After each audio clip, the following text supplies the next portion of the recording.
with the release of Metal Gear Solid Master Collection Volume 1, I decided to give you guys a ranking of the Metal Gear Solid series. Starting with the worst, Acid games. I actually have the first one as well. I can only find two. They're both loose carts, and I have the first one right here somewhere. But honestly, this series is just not for me. If you do like turn-based action, and I do sometimes, you may enjoy this one, but for me, it's rather forgettable. Up next, the first continuation of Metal Gear Solid, and that was Metal Gear Solid VR Missions. Essentially just an expansion pack to the original game. You play as Snake doing these training VR missions, and they're actually pretty decent, but that's all they are, it's just missions. But there's no real story here. It's just kind of like, if you enjoyed Metal Gear, here's a little more. I get the purpose of making a game like this. It kind of holds people off until they got the actual sequel, but it's not the best. It's okay for what it is. Metal Gear Solid Portable Ops. One of the very few in the series that Kojima had very little to do with. This takes place after the events of Metal Gear Solid 3. It shows Big Boss meeting Miller for the first time. Pretty much the only thing of note or merit that happens in this game. It's just the story's not that inventive. It plays a lot like Metal Gear Solid 3, and it's basically the first handheld Metal Gear Solid game. It was in 3D, but it just lacks in the story department. It's okay gameplay-wise, and I actually do recommend it if you like Metal Gear Solid, but it's one of the lesser chapters. Fun, but kind of forgettable in the grand scheme of the franchise. Up next, we have Metal Gear, released in 1987. This is one of the first ones in the storyline chronologically, and the first one you play as Solid Snake. I actually first played it here in the Metal Gear Solid Legacy Collection, but it was also available on the special edition of Metal Gear Solid 3. A fun little stealth game, but not much more. It's okay for what it is, but it's pretty dated. The story, while good, does not come out the best in 2D text, and I would love a solid remake of this game, no pun intended. Up next, we have Metal Gear 2, Solid Snake, released in 1990. This one, once again, I played in the Legacy Collection, and it's actually a pretty good improvement over the first game. It's the last 2D Metal Gear Solid game in the official timeline, and it was actually rather entertaining. But much like my thoughts on the first game, there's just not much here that keeps me coming back to this one. The story is actually pretty damn good, once again, and I actually rather do like it and think it's the best part of the game. But the gameplay can be, again, a bit stiff, although there is a little bit more movement this time around, and I think the story is a little bit better. It's a solid sequel, again, no pun intended, and one that I do recommend if you're a Metal Gear fan. Up next is Metal Gear Solid 5, Ground Zeroes. A lot of people don't even separate this one from the other Metal Gear Solid 5, but to me, it kind of is a different game. I enjoyed this sucker for a whole entire year. It's basically just a glorified demo. It's not really. There are about 5 missions on here, 6 if you count the bonus ones. It's just kind of lacks in content, but the content that is here is actually rather fun. The gameplay is great. You're basically in this base trying to save 2 characters from Metal Gear Solid Peace Walker, and along the lines, you meet the villain of MGS5, learn more about the mysteries behind the Metal Gears and all that, and you get to see Kiefer Sutherland for the first time as Snake. A very fun and overpriced demo that I got a lot of mileage out of. Up next, the best of the handheld Metal Gear games, and that is Metal Gear Solid, known as Metal Gear Solid Ghost Babel in Japan. This more or less is an alternate timeline version of Metal Gear Solid. This is one of the best handheld Metal Gear games, and I really love this one. This is everything Metal Gear 1 and 2 should have been. There's some amazing gameplay here, a really great story that's essentially very similar to Metal Gear Solid, but a little bit different. It also has really long cutscenes for a Game Boy Color game, but thus is the way with Hideo Kojima. This is unfortunately a very underrated and kind of a hidden gem to a lot of Metal Gear fans. A lot of people don't know about it. And I really hope this is included in the future Legacy collections. Up next is Metal Gear Solid 4, Guns of the Patriots. This one I actually rather do enjoy, but I have some problems with it. And for one, it's the damn cutscenes. Thankfully, it's not like Max Payne 3 where you can't skip them, but this game is 60% cutscene.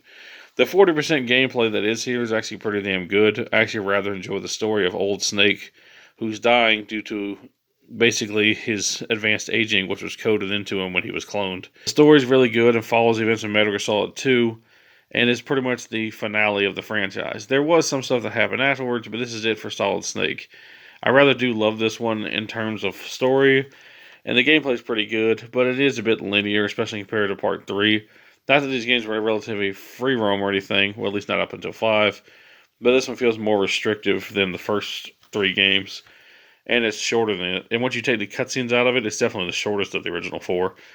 I still do like it, but it's not as great as it could have been. But a solid ending for our hero, Solid Snake. Up next is Metal Gear Rising: Revengeance. This is another game of the series that Hideo Kojima didn't directly work on, but he did approve. This is the farthest along that the series has ever come in the timeline, and you get to finally play as Raiden as a ninja, which you all wanted to do since Metal Gear Solid 2. It's badass, it is hardcore, it is violent as all shit, with a crazy storyline and crazy characters. You can't dislike this game. Lots of action through and through. Stealth goes completely out the window. It's not about stealth. It's not about sneaking around. It's about killing MFers with a sword in slow motion. Next, Metal Gear Solid 2 Sons of Liberty. This is the substance version of the game, although I do have the original on PS2, but I do prefer the Xbox version. Sadly, Metal Gear Solid 3 did not make it to the original Xbox, but we did get 2, and it was pretty awesome on the system. And it was the first time I played this game. Really fun game that follows the events of Metal Gear Solid 1, where you mostly play as this new character named Raiden. Despite Solid Snake being on the cover, he's only in the game for about a couple hours. It's still a really fun game with some crazy twists and an insanely bizarre story, but the one that I do like. I still don't even know if this game even happened. I guess it technically did, but part of it was VR, I guess. But a fun game nonetheless. Up next is the original Metal Gear Solid. This game is phenomenal. It's one of the best games ever released on the PlayStation 1, and one that I absolutely adore. It's also one of the first games I ever played that was more than one disc, and that kind of freaked me out back in the day. Like, whoa, the game continues on to another disc? Crazy. And I always loved it. Pretty cool little Silent Hill advertisement there. That's a fun game. This was just an amazing game released by Konami and Hideo Kojima.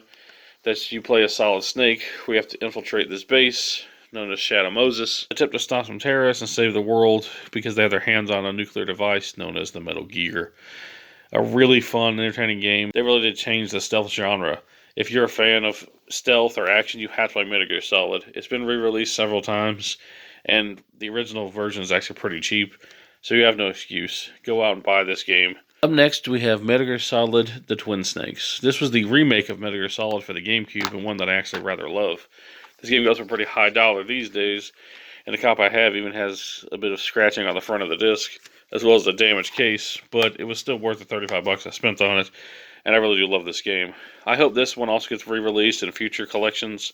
For me, this is the definitive version of Metal Gear Solid, and I know some people think that it's a little bit too easy because it essentially has the gameplay of Metal Gear Solid 2 thrown into Metal Gear Solid 1, and that makes things a little bit easier, and that may be the case.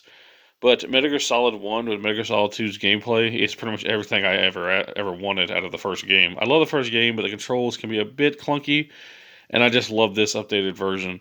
May not be a popular opinion, but I think this is the best version of Metal Gear Solid 1, and one that I highly recommend. Coming in at number 3 is Metal Gear Solid Peace Walker.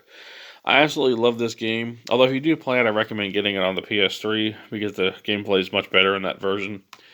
But I still really love this version as well. Metal Gear Solid Peace Walker is the absolute best handheld Metal Gear game ever released. It basically takes place after the events of Metal Gear Solid 3 and Portable Ops, and before 5. The gameplay is amazing here. The story is amazing here. You basically get to form Outer Heaven. It shows Big Boss trying to form his army for the first time. The gameplay is not as polished as Metal Gear Solid 3, but it basically is a stripped down version of that, where you get to recruit characters into your base, fight awesome bosses, and it's basically a level-based Metal Gear Solid game, but it works really well. It's fast-paced, it's fun, with an amazing story, and to me, this is the perfect follow-up to Metal Gear Solid 3. Coming in at number 2 is Metal Gear Solid 5, The Phantom Pain. I absolutely love Metal Gear Solid 5, The Phantom Pain, but it does have one problem, and for me, that's the story. I don't think this is a bad story at all, but it's mostly told through audio. You basically find these cassettes that more or less tell you what's going on, and you hear what's happening. And there are some cutscenes that tell the story, but it's mostly, like I said, done through audio and text, and like things you have to read. The story's still good, mind you, but it's not nearly as cinematic as it could be. The game was pretty much over budget when they made it, so they didn't really get to have a game that was as cinematic as Hideo Kojima wanted it to be, but it still did work out in the end. And even though I have some problems with the story, this, in my opinion, is the best gameplay that Metal Gear Solid has ever had. The best stealth, 2 massive, fun, free roam environments, badass villains. It's just great, and it stars my favorite character in the series, Big Boss, who I like more than Solid Snake. It's just amazing. I absolutely love it, and I probably put about 150 hours into this game, no joke. A great finale, and if it's the last Hideo Kojima Metal Gear game we ever get, a solid send-off. But coming in at number 1, my favorite Metal Gear Solid game and my favorite PS2 game, and that is Metal Gear Solid 3 Snake Eater. This game is phenomenal. For the first time in the series, you get to play as Big Boss, who is my favorite character in the entire series.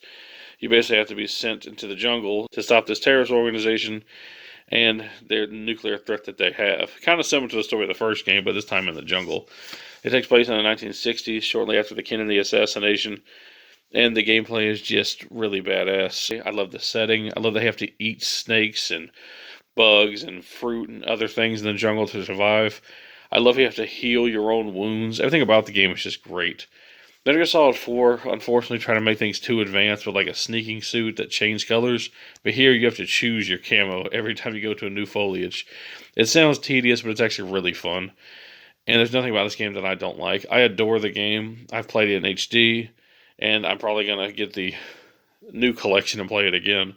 This game is great. It's on several consoles. If you have a 360, PS2, PS3, or new consoles, you have to play this game. Well, that's my list. There are a few games on here that I didn't include, such as, Portable Ops Plus, which is like an online-only game. I also didn't include the NES version of Metal Gear or the unofficial sequel to Snake's Revenge, because those aren't even official. And I'm definitely not including Metal Gear Survive, which Hideo Kojima has nothing to do with. But all the mainline games are here, and I really do enjoy them all.